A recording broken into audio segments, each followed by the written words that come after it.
Welcome to Truth Talk Live. All right, let's talk. The truth is, I can't hide it, I can't hold it no more. A daily program powered by the Truth Network. This is kind of a great thing, and I'll tell you why. Where pop culture, current events, and theology all come together. Speak Your mind. And now, here's today's Truth Talk Live host. Welcome in on this Thursday afternoon. Joey Hudson in with you today. What a beautiful Thursday afternoon it is in the Carolinas. There is a bit of a smoky overcast in upstate South Carolina where I am. And for those of you listening on 96.9 here in the upstate, you probably have seen this. Of course, we have some wildfires that are burning in the area. So let me ask you to pray for upstate South Carolina and western North Carolina, where there's some wildfires burning there. Pray for rain, number one, and I think we have some coming this weekend, but it could come a little early as these fires are burning thousands of acres and starting to threaten some homes. And pray for the first responders, the firefighters who are out there trying to keep people safe, trying to contain these fires, and that they'll be safe and be able to do their jobs, and that we can get some relief. The one particular in northern Greenville County started at near the Table Rock Reservoir, which is supplies water to the upstate area, primarily the city of Greenville.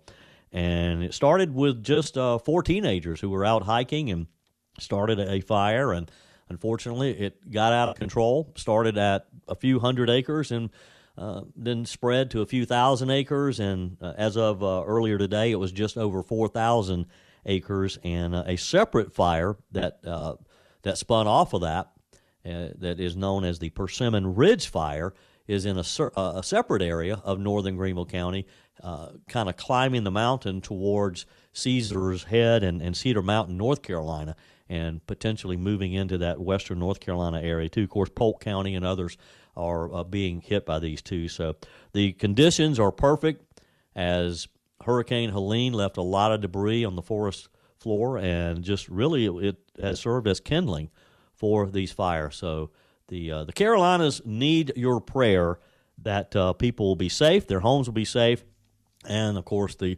responders will be safe, too. Before I forget, let me invite you to join me on my daily podcast, Just the Truth. Just search for Joey Hudson, Just the Truth, wherever you listen to podcasts. You can also visit my website, joeyhudson.com, and subscribe there, too. In just a few minutes, we're going to be joined by South Carolina Representative John McCravey. He is chairman of the National Association of Christian Lawmakers, their legislative council. And we're going to talk about Christians running and serving in elected leadership roles, and legislation that's being debated in legislatures around the country that protects the sanctity of life. So in a few minutes, we'll be joined by Representative John McCravey. I think you're going to enjoy getting to know him. Of course, you're welcome to join the conversation as well. 866-34-TRUTH, 866-348-7884. You can email me directly, joey@joeyhudson.com. So let's talk a little today about politics. Now, that's a topic I love. It's a topic that I talk about every day in my show in the Upstate, in my podcast. But how does politics intersect with our faith, too? Can faith survive politics? Maybe the better question is, can politics survive without faith? According to a 2023 Pew Research study, 60% of Americans believe religion is losing its influence in public life. But here's what's fascinating about that. Over 70% of those people think that's a bad thing. They don't want religion and faith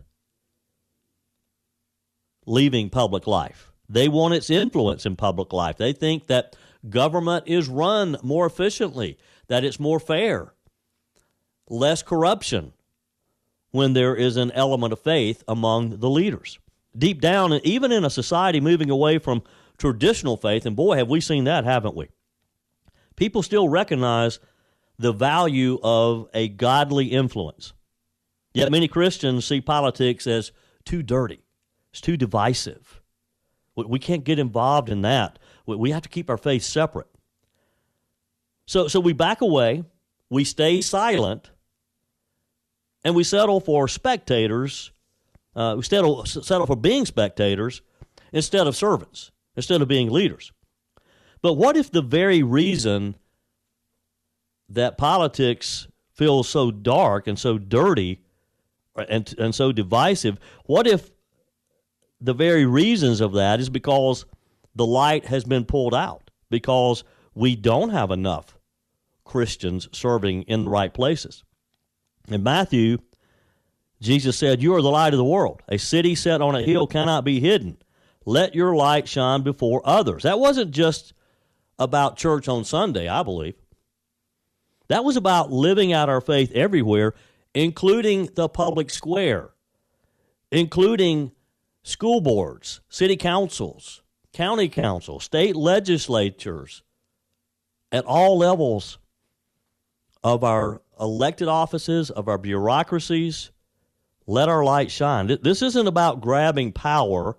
It's about carrying purpose. It's about stepping into leadership roles, not to dominate, but to serve the people that we serve, to shape policy, and to shine, and to let Jesus' light shine in a big way. You ever thought about that? Today, we're going to talk about why Christians actually belong in elected office, I believe. And as I mentioned, Representative John McCravey is a good example of that.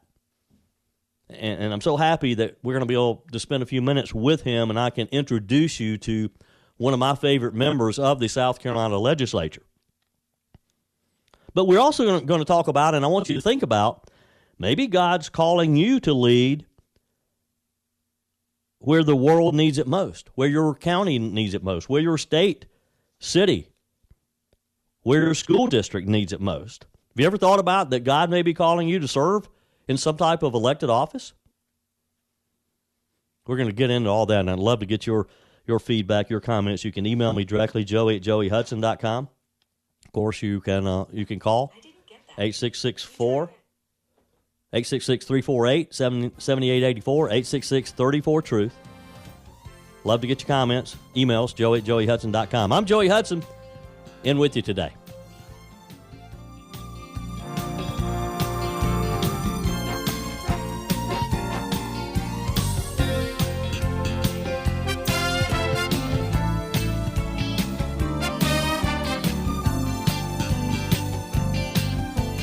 Truth Talk Live.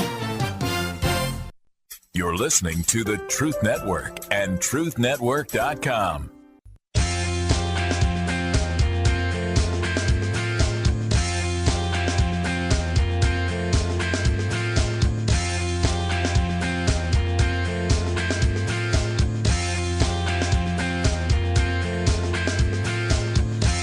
Continuing this Thursday afternoon edition of Truth Talk Live, I'm Joey Hudson in with you today. Appreciate you spending a few minutes of your afternoon with us.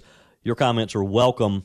You can email me directly, joey@joeyhudson.com. Your calls are welcome, of course, 866-34-TRUTH, 866-348-7884. And as I mentioned, I'm happy to be able to introduce you to a good friend of mine, Representative John McCravey. We're going to get to him in just a moment. Susan is in Spartanburg, though, and I think Susan is agreeing with me that it's time for Christians to step up and take leadership roles. Oh, I sure do. When government policies start infringing upon our rights, upon parental rights to protect our children, upon even our borders to protect our citizens, then who is the ultimate authority? Is it the state and no longer God? The right to life, the right to our freedoms, the right to raise our children the way we are, even when we're in these public schools. And one of the big threats today is really this transgender ideology.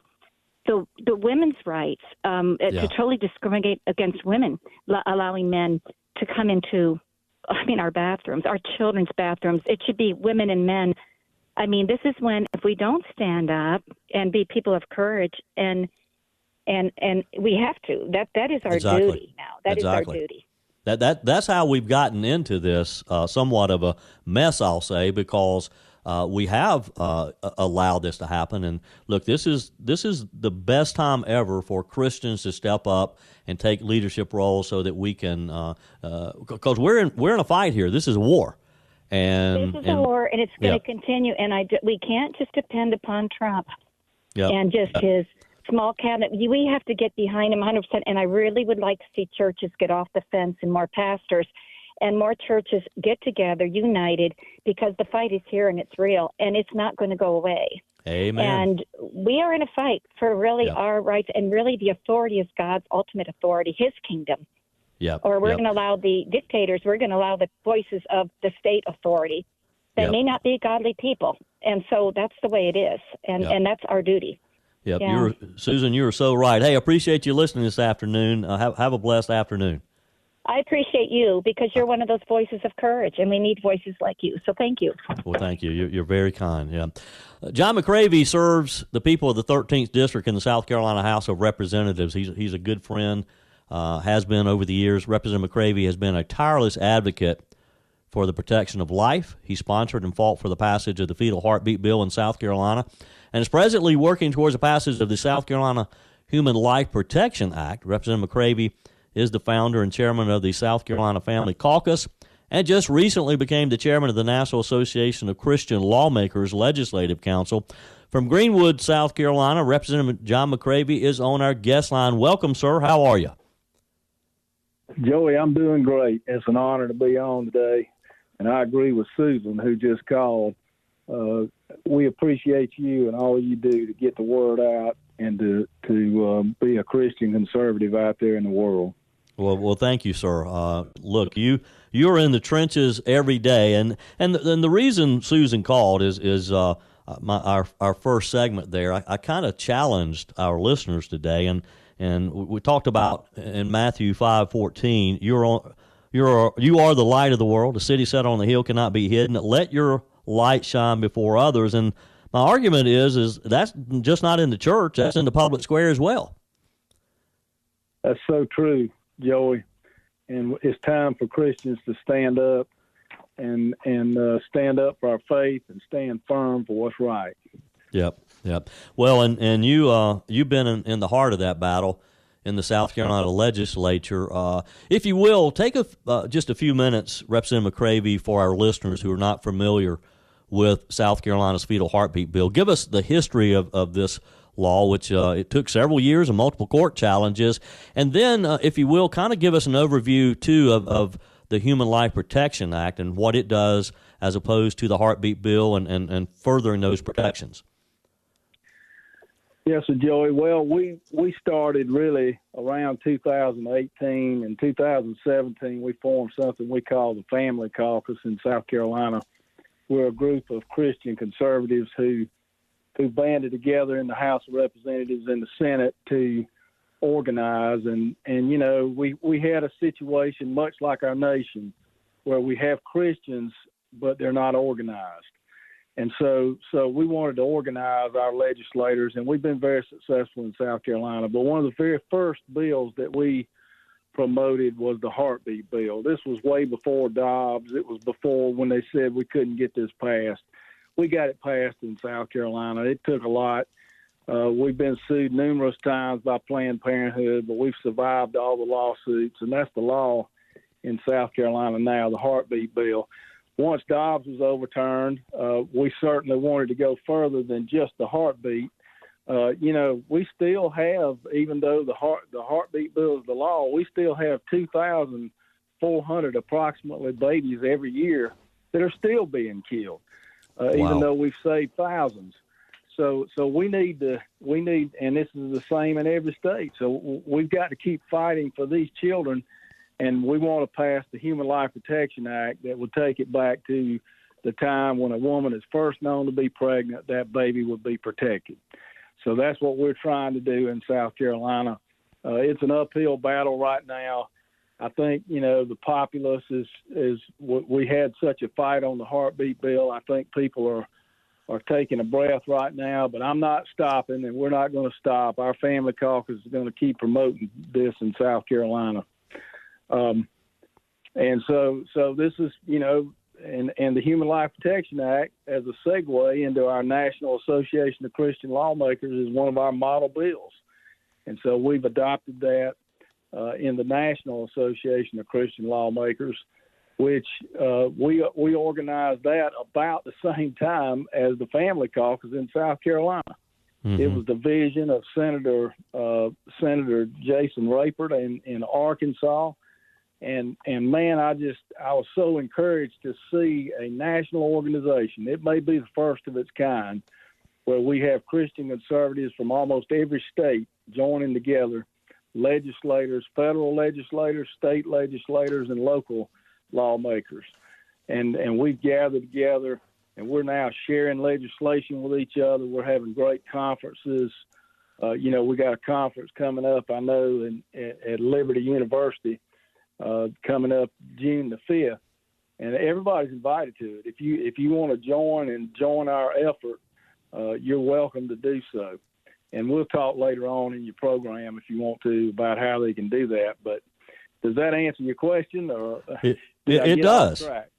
No. That's all good, and I do. Before we leave today, I do want information for our listeners on how they could become involved, because, as I understand it, obviously you want elected officials at all levels, not just in legislatures, but city councils, county councils, school boards, but you don't have to be an elected official either to be involved. But you're right. We'll get into that in just a moment and talk about that. Coming up, I'll continue our conversation with Representative John McCravey. We're going to talk about Christian legislators, Christian elected leaders, and why we can't shy away, why we have to be bold and profess Christ's name in everything that we do. We'll be right back. You're listening to the Truth Network and truthnetwork.com.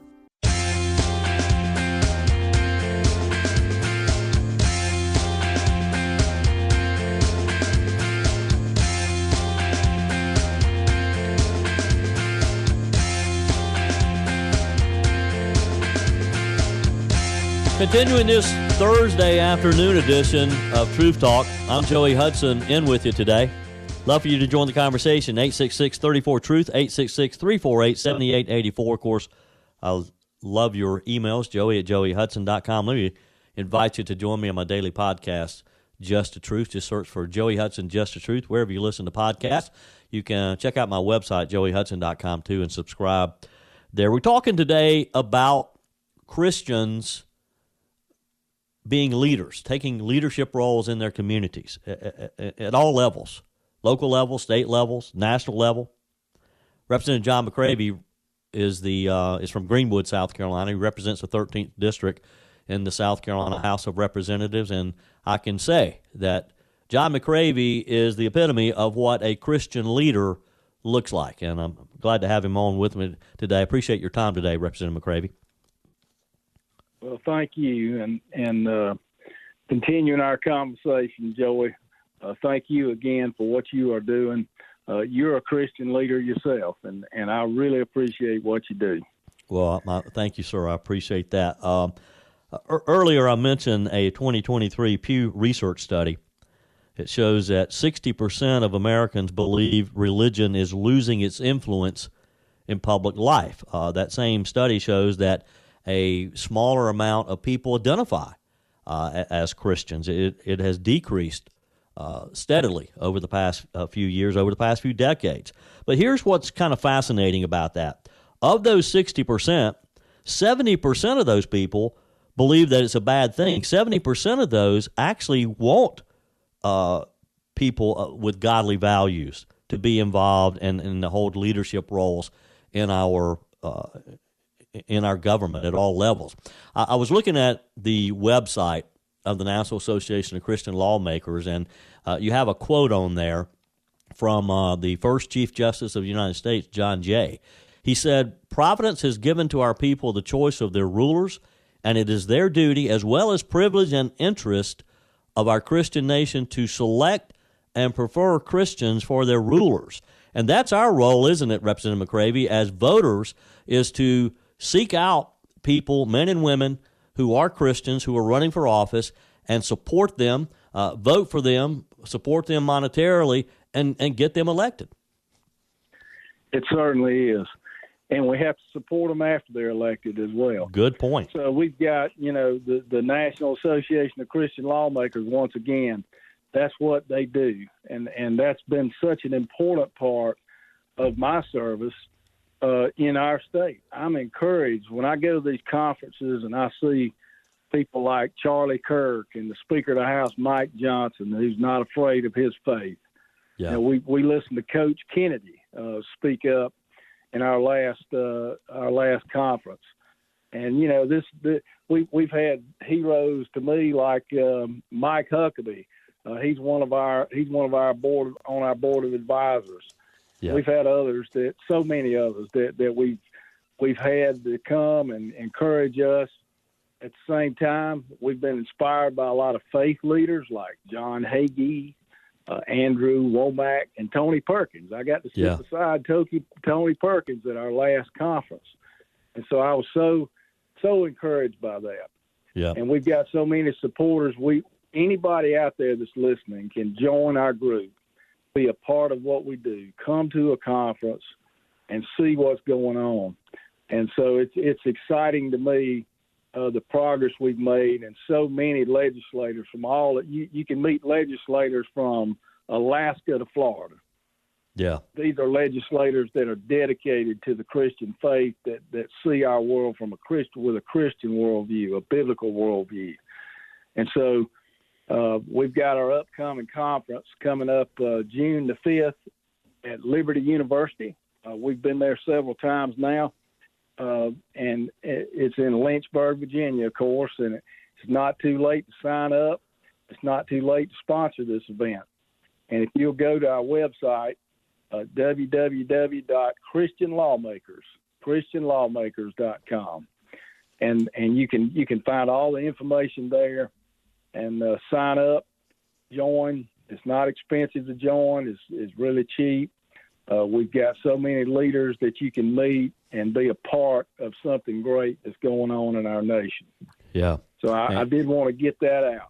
Absolutely. Let me talk about that a little bit. Sure thing. That's ChristianLawmakers.com. And look, Liberty University is just beautiful. I had the privilege years back before Dr. Falwell left us, and Mike Gallagher and I actually were at a book signing at the Barnes & Noble in Lynchburg, Virginia, just down the road. We could see the university up on top of the mountain there. And so this big Cadillac comes pulling in, and this guy walks out. He's got cowboy boots on, and he says, Dr. Falwell would like to meet you guys and give you a tour of the campus after your book signing. And I found out later that the guy's name was Duke. I forget his last name, but Duke had been a successful construction person in Georgia, sold his business, had moved there, and he kind of volunteered at the school. But Duke picked us up and took us for the tour, and we met with Dr. Falwell, and we saw at that time they were constructing a new student center and a new chapel, and I mean it's just a great school. Well, it is. It's a great venue, and they roll out the red carpet for us, Joey. They believe in our mission. Their president has come and been with us, and they've just done such a fantastic job of hosting us. And we're a fit. Liberty University obviously is a great faith-based university in our nation, and they like what we do. Yep. So it's a really good fit for us. And talk about training Christian leaders. Now they are training future Christian leaders at Liberty University for sure. I want to go back to something you mentioned a minute ago. You mentioned Charlie Kirk, my colleague with the Salem Media, and I've been to a number of Turning Point USA events over the years. I've watched Charlie just really grow that organization. And isn't it encouraging to see young men like Charlie Kirk and when I'm at his events, literally there can be 10,000 young people from all around the country there enthusiastically wanting to be involved in government, and they're conservatives and they're Christians.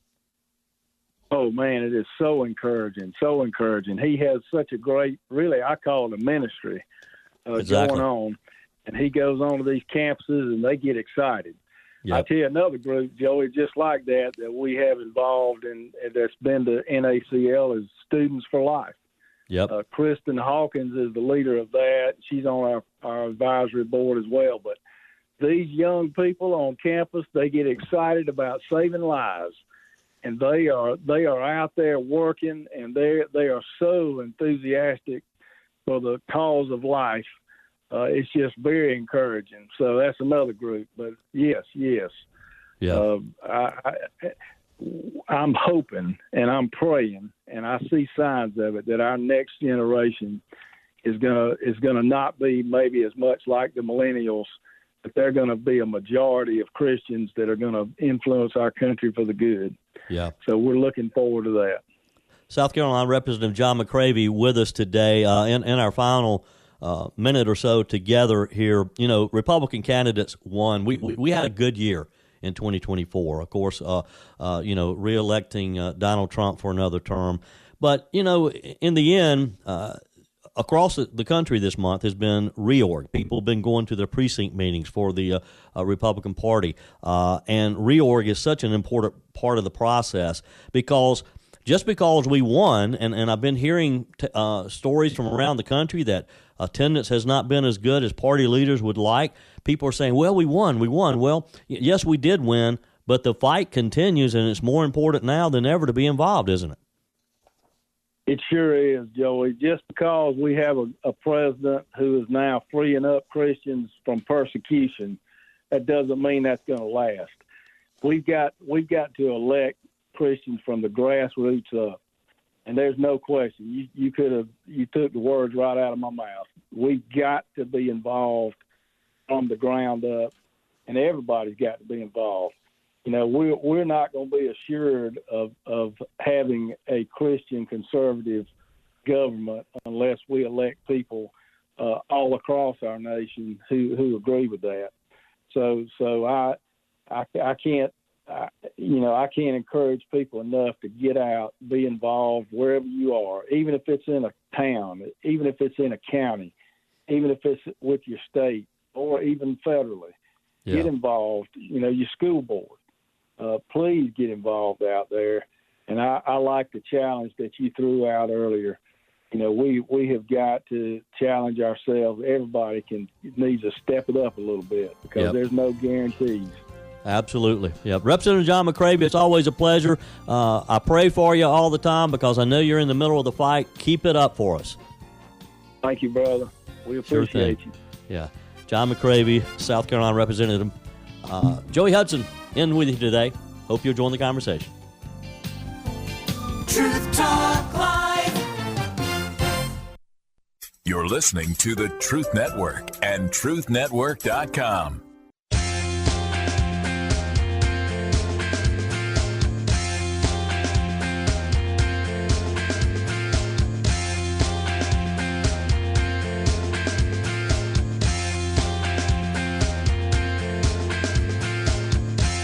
Continuing today's show, I'm Joey Hudson in with you today. 866-34-TRUTH, 866-348-7884. Hope you'll join the conversation in this final segment of this beautiful Thursday afternoon. You can email me directly, joey@joeyhudson.com. Let me invite you to join me on my daily podcast, Just the Truth. Just search for Joey Hudson, Just the Truth. Wherever you listen to podcasts, you can go to my website, joeyhudson.com, and subscribe there as well. While you're there, too, subscribe to my email newsletter so we can stay in touch. I love getting your emails. And find me on social media, too. Just search for Joey Hudson on Facebook, Instagram, X, and we'll stay in touch. We were talking earlier with South Carolina Representative John McCravey, and again, he is a great example of a Christian man running for public office and serving. And that's what we need more of. Yes, Republicans won in 2024 at all levels, but that's just a beginning. Because over the past 4 years particularly, but this has been growing for decades now, the left has slowly pushed faith out of government. They'll always argue with you, well, we got to have a separation of church and state. Well, that's not true. We need Christians serving in our government. Too often Christians step back from government and politics because they say it's too corrupt. That's not spiritual enough. But the simple truth is, we need Christians shining the light on the darkness that can exist in government, right? It's not that the world got stronger, it's that the church got quieter. In 2023, Gallup reported that only 9% of Americans trust Congress to act ethically. 9% believe that members of Congress will act ethically when they're governing. That's not just a political crisis, it's a moral crisis. We're watching what happens when integrity is optional and faith is seen as a threat. When Christians disengage, what fills the vacuum? It's neutral. It's often policies, platforms, personalities that don't reflect the heart of God. And that's how our country has gotten where it is today, where we're literally having debates on how many sexes there are, the gender identity. God made man and he made woman, period, end of sentence. But all of this is not new. The Bible shows us, let's take Daniel, for example. He didn't serve under a godly king. He didn't live in a theocracy. Daniel was thrown into this high-level government job in Babylon, a nation famous for its idols, injustices, for its pride. Daniel didn't run from the opportunity. He stepped up, not back.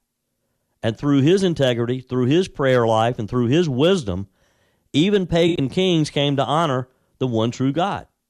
And in more recent history, we've seen Christians do the same. Representative McCravey cited a number of examples earlier of leaders that we've seen in the Christian faith. Mike Huckabee was a Southern Baptist pastor before he became governor of Arkansas. He didn't abandon his faith for politics. He brought it with him. Whether advocating for pro-life policies, whether working for religious liberty, Mike Huckabee's decisions were shaped by Scripture and his past as a minister for the people.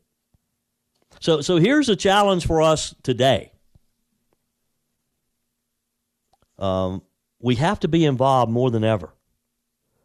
We can't change what we're unwilling to be part of. So we got to be a part of it. God never told us to avoid the world. He told us to go into and make disciples. That doesn't stop at the ballot box. That doesn't include not being a part of this. God intends for us to be in the boardrooms, in the courtrooms, in the classrooms, and yes, in our state capitals, in city council chambers, in county council chambers, in school board chambers. In Proverbs chapter 29:2, when the righteous rule, people rejoice, but when the righteous refuse to rule, people suffer. A lot of Christians think that ministry only happens because behind a pulpit in a church. But Scripture paints a much broader picture. In the Bible, some of God's most faithful servants weren't priests or prophets, they were public officials. Joseph was second in command over all Egypt. Nehemiah served as governor and rebuilt the wall.